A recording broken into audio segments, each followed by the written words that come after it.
माँ दुर्गा का यह रूप माँ ब्रह्मचारिणी कठिन क्षणों में संबल देती है।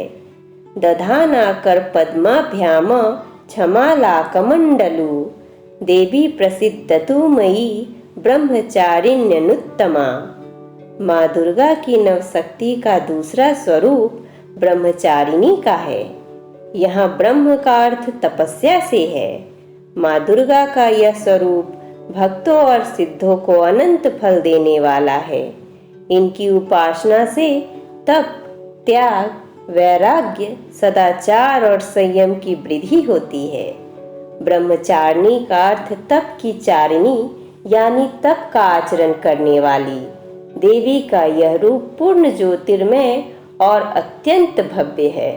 इस देवी के दाएं हाथ में जप की माला है और बाएं हाथ में यह कमंडल धारण किए है।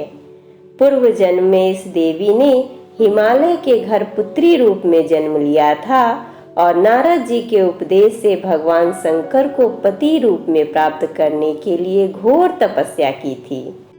इस कठिन तपस्या के कारण इन्हें तपश्चारिणी अर्थात ब्रह्मचारिणी नाम से अभिषिक्त किया गया।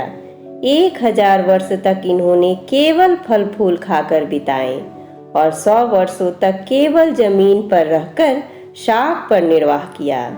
कुछ दिनों तक कठिन उपवास रखे और खुले आकाश के नीचे वर्षा और धूप के घोर कष्ट सहे।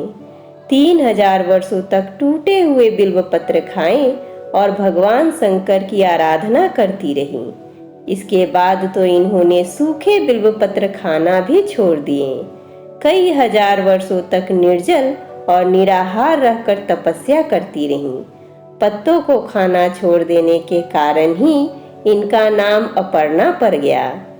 कठिन तपस्या के कारण देवी का शरीर एकदम छिन्न हो गया।